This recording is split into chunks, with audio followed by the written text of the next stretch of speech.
Welcome to the First Unitarian Universalist congregation of Terre, Haute. This congregation welcomes all people, regardless of their age, religion, race, nationality, ability, sexual orientation, gender identity or expression, or anything else that has been used to divide people. We are a group of people with our own opinions, our own ideas, our own dreams. But we share ideals. We share a common belief in a liberal religion. In our discussions, we may disagree with each other, but we must always remember that what unites us is stronger than what separates us. We must always end the service aware of the love that we have for each other.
On being you, we address the reflections on the seventh principle.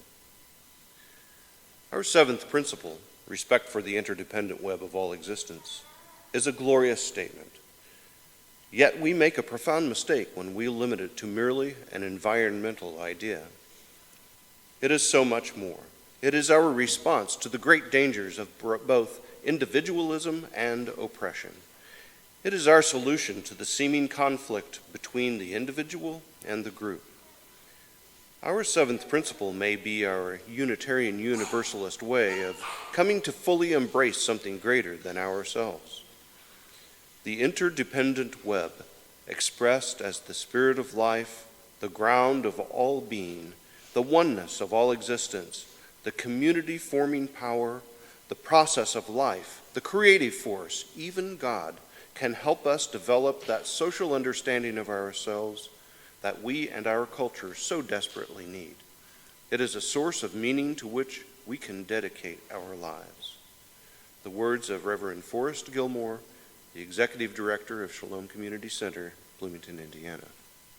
Today's opening words are number 659 in our hymnal.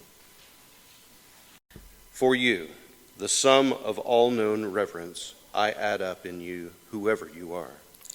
Those who govern are there for you. It is not you who are there for them. All architecture is what you do to it when you look upon it. All music is what awakes from you when you are reminded by the instruments. The sun and the stars that float in the open air, the apple-shaped earth and we upon it. The endless pride and outstretching of people, unspeakable joys and sorrows. The wonder everyone sees and everyone else they see, and the wonders that fill each minute of time forever. It is for you, whoever you are. It is no farther from you than your hearing and sight are from you. It is hinted by nearness, commonness, readiness. We consider Bibles and religions divine. I do not say that they are not divine.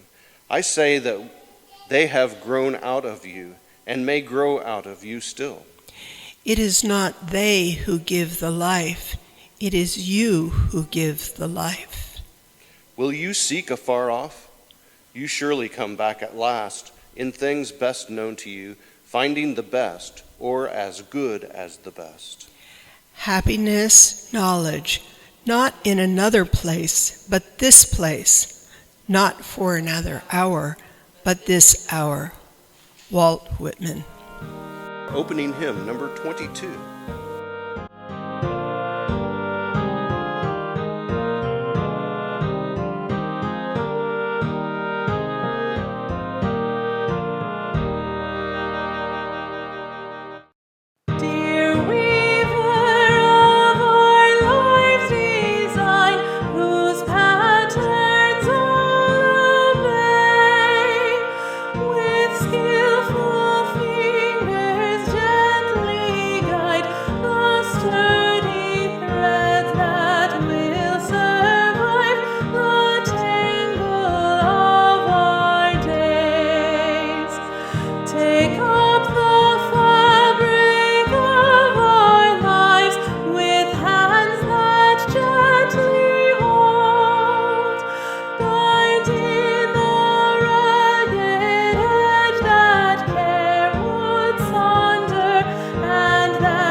Today's transitional words are number 462.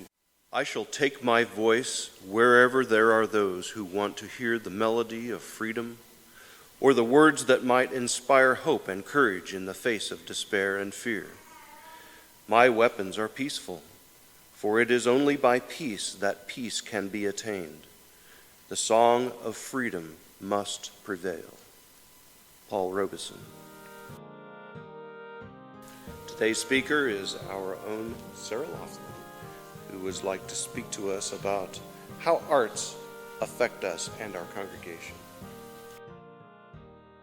I found this image online, and I just thought it looked like how I imagined the fruit ridge to be back in an early time.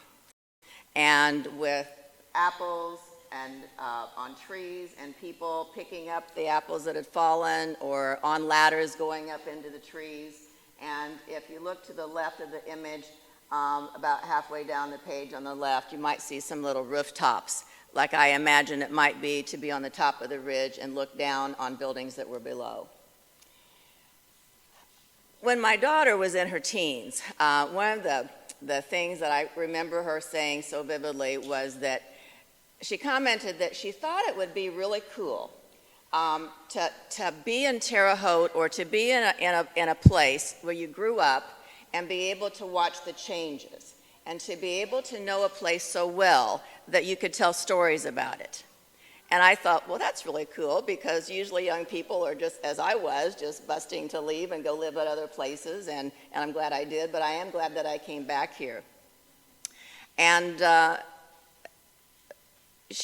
for example, one time we were driving by Meadow Center, and I said that I remembered when there was a meadow where Meadow Center is, that wasn't a made-up name, that there really was a meadow there with cows grazing in it.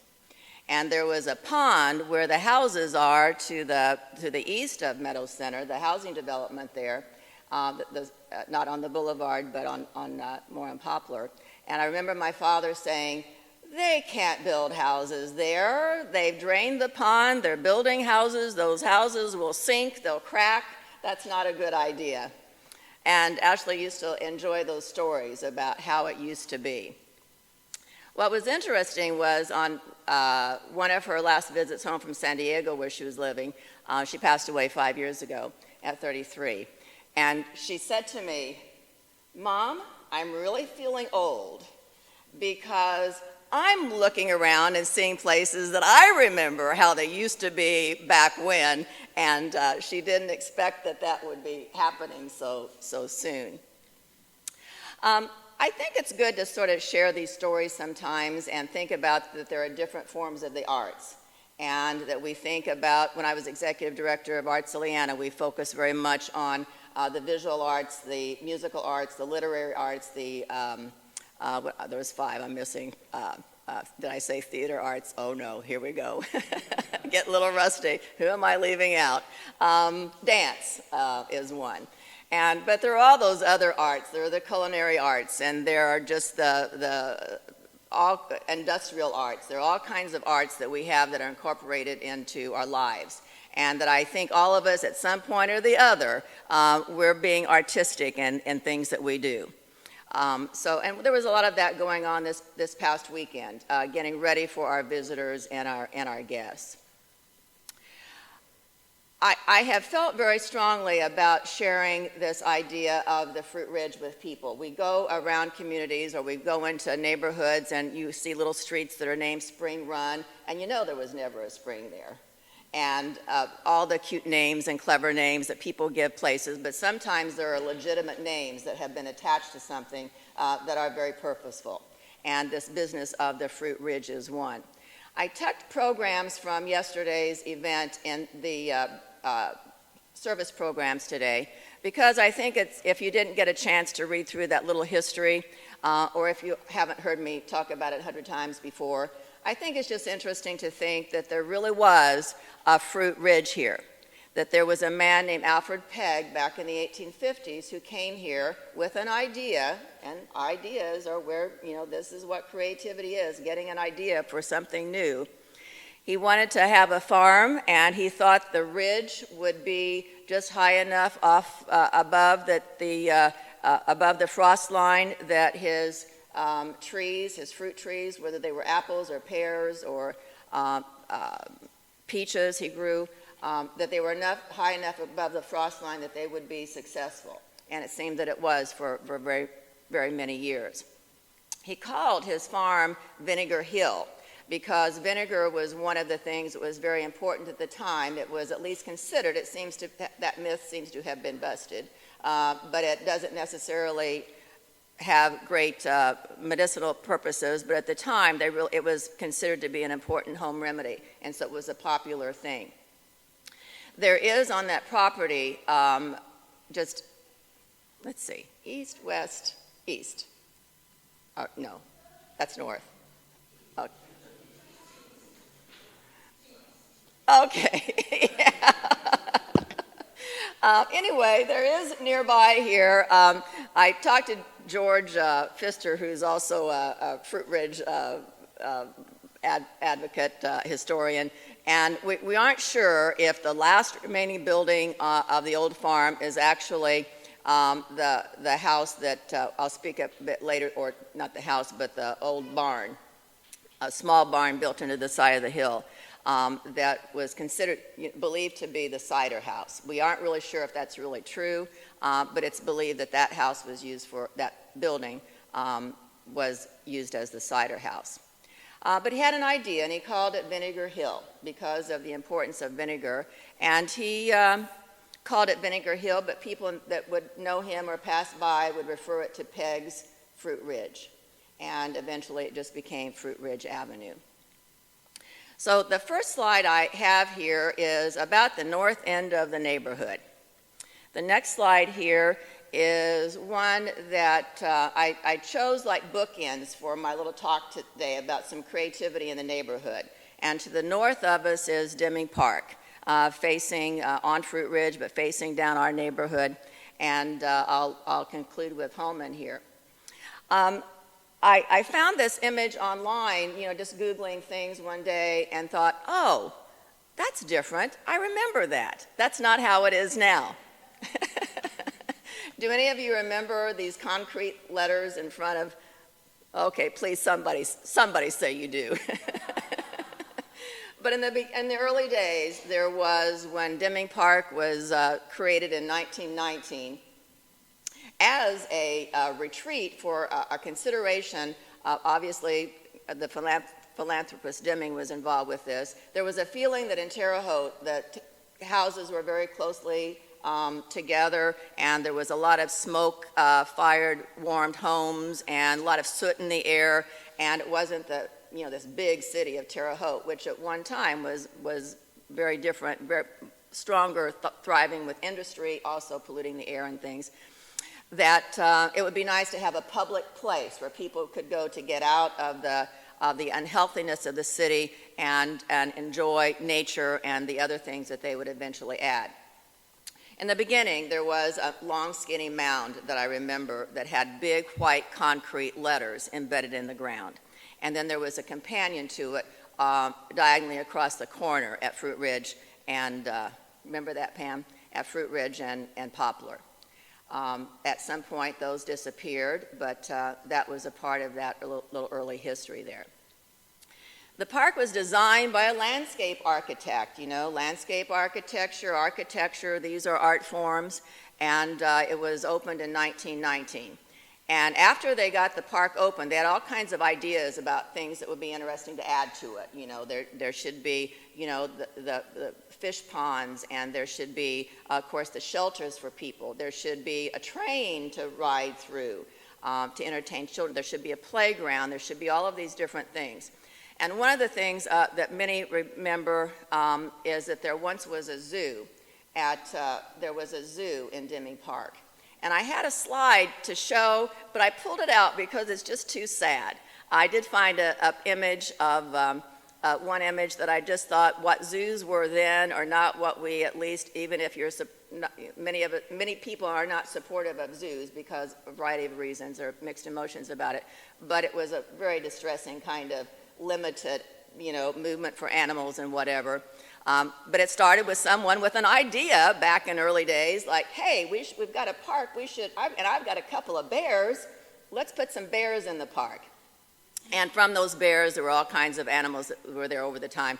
I personally remember monkeys in a big round cage that I'm thinking now might have been a repurposed corn silo with a roof on top. And the little monkeys, as a child, it was fun to go see the monkeys and watch their entertainment, but maybe not so much fun for the monkeys. And what was probably worse were the alligators. And I had a picture of the alligator pen, just, a square pen with a concrete slab with a slope in the center for them to get wet, and what a sad existence. The zoo finally did close or the remnants of the zoo closed in 1976. And as Linda and I were sharing, the alligators had a couple of eyes poked out and things, and Pam is remembering that. But just a very, very sad little situation. So that's not a part of the park that we know now. The only animals that we see there are those that are running around on their own and free to do so. The next slide that I have is one other of Deming Park that we might not think about here. And I don't see many, and this is way back. There was in the 1930s an interest in having some kind of a comfort area where there would be restrooms and some food service perhaps, and what, people might, maybe a little meeting room or whatever. And when they decided to build such a thing, they had the idea of having it resemble Fort Harrison, to have it have a historic connection. So their creative thought was let's just don't build a plain little structure, let's jazz it up a little bit with some details to make it reminiscent of the old fort that used to be up on the North Terre Haute area.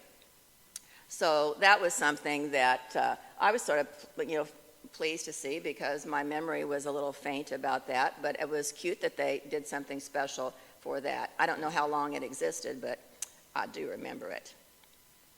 The next slide is moving down through the neighborhood here, and there are some white gates across the road that you sometimes may see on the other side of Fruit Ridge here. And those gates bring back memories to me because, I remember when they weren't closed all the time.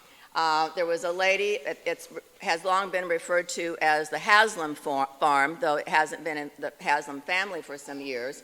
But there was, many of us remember, a little feisty little lady named Hermine Haslam, who was about, 4 feet 10, and just as feisty a person as one might imagine. And her first husband had been the original director of the Swope Art Museum. So she was very well known as being associated with the arts. And with her second husband, they went out onto this farm.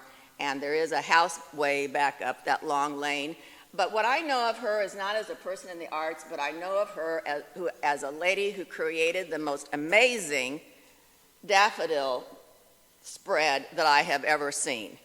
And in the springtime, she would give me a call and say, "Sarah, come up." And her gates were always open. Her gates were they were big white gates, but they were always open. And she would say, "The daffodils are blooming. Get up here. Be sure you get up here while they're peeking and get a chance to see them."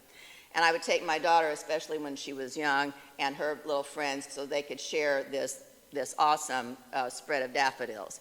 And my daughter, I don't think, ever did know Hermine's name. She was always the daffodil lady.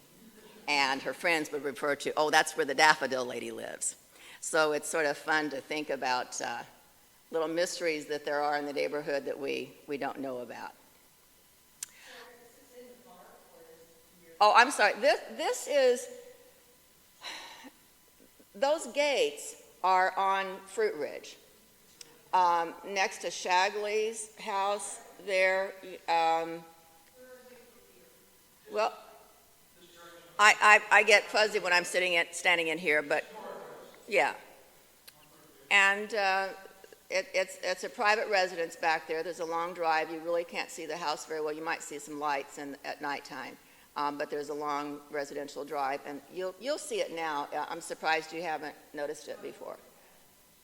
But there are white gates there that go back to the residence, and I trust that there are still lots of daffodils up there. The next slide that I have is also in the neighborhood. It's amazing what you can just Google and find online. See, when old Alfred Pegg passed away, like in the very early 1900s, the property was acquired by a family named Williams. And the Williams family operated the farm for a long time. And in my childhood, I can remember going on Fruit Ridge, and there was a fruit stand on the road. And it was a little white frame, rectangular building with, as I recall, a slant roof, and they would sell produce out of that fruit stand. And I found this article that was published on October 5th, like this weekend, in 1958. So this weekend, in 1958, if you had been driving in the neighborhood, you would see that the Williams family had their awning open in their fruit stand, and they would be selling for you apples, $1 and up, pumpkin, squash, cider, honey, sorghum, gourds. And they were referring to it as the Williams Market at 2124 South Fruit Ridge, open 2 to 4.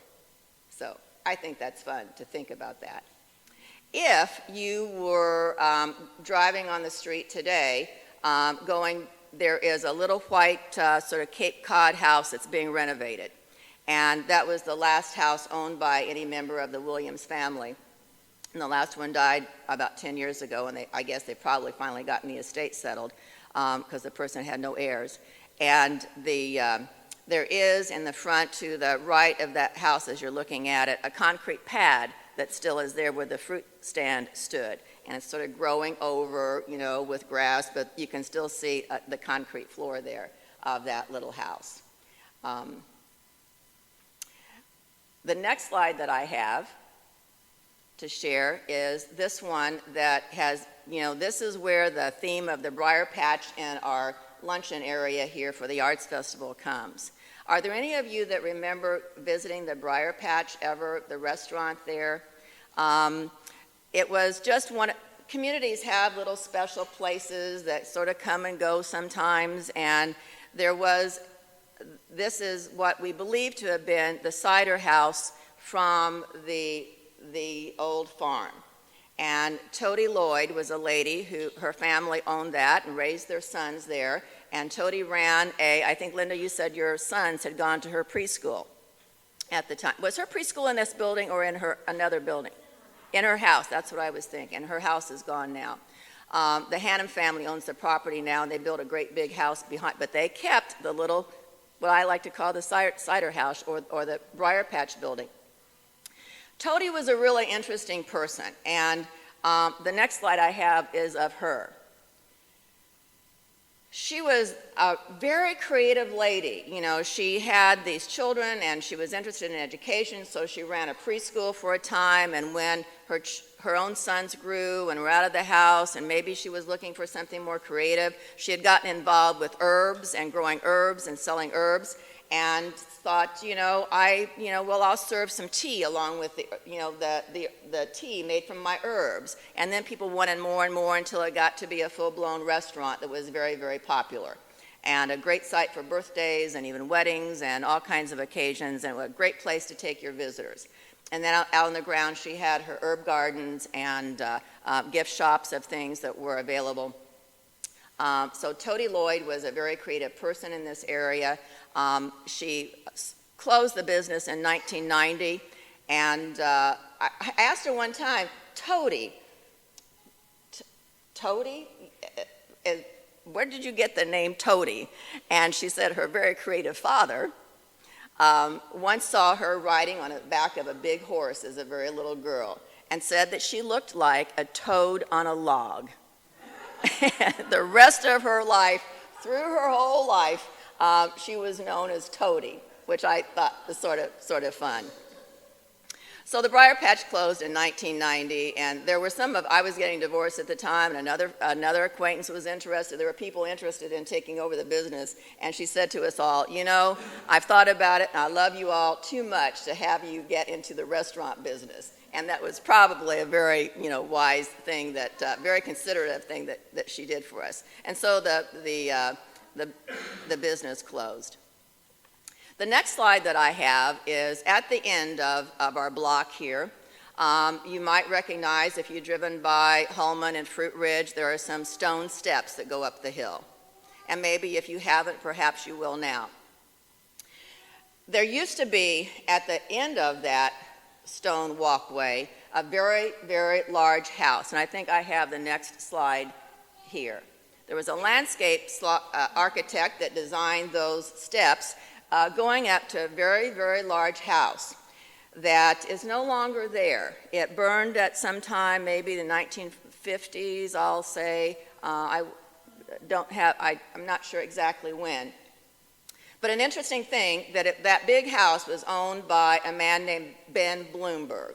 There's Bloomberg Hall at ISU, and the name Bloomberg does pop up around the community sometimes.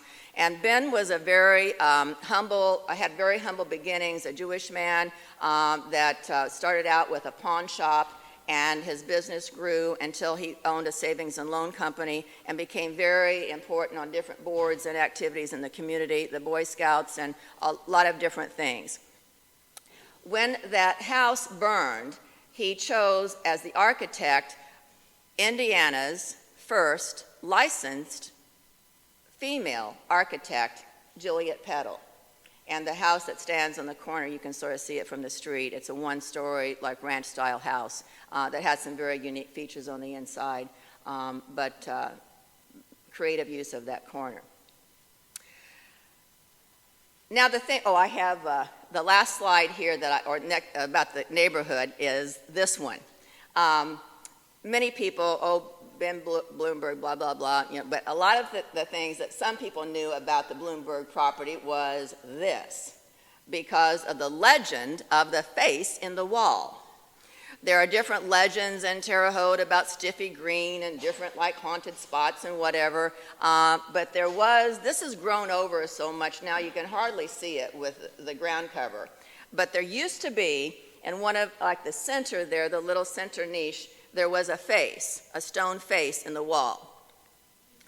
Now, I'm very confident that stone face was put there by Ben Bloomberg's first wife, who was an artist, Fanny Bloomberg, and collected art, and they had sculptures around their garden and whatever, and she put a stone sculpture in that wall.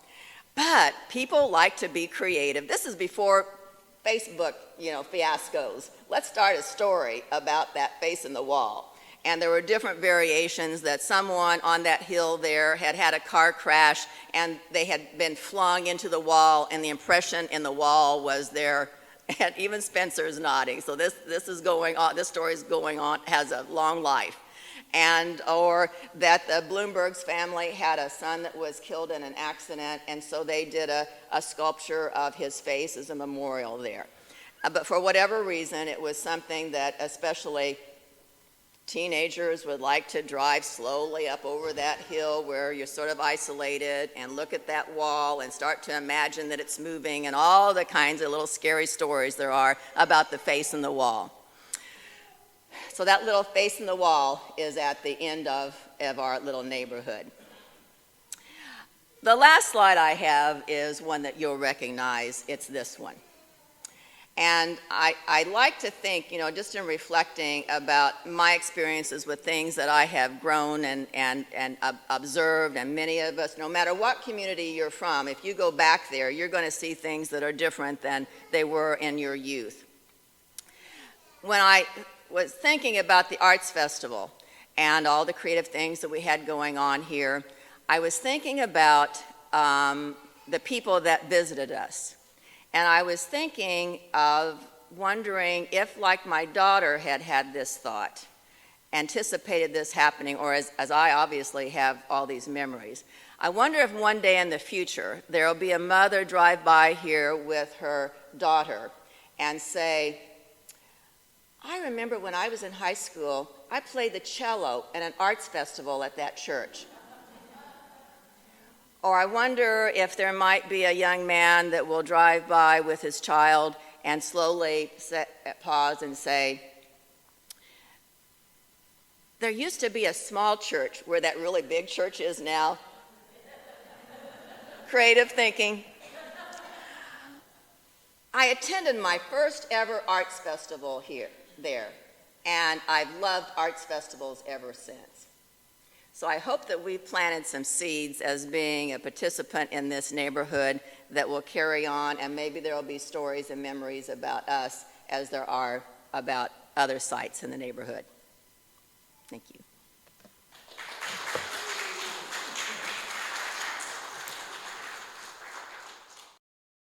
Today's closing hymn is number 326, Let All the Beauty We Have. Let all the beauty we have known illuminate our hearts and minds, rejoice in wonders daily shown, in faith and joy and love that binds. We celebrate with singing hearts the loveliness of sky and earth, the inspiration of the arts, the miracle of every birth.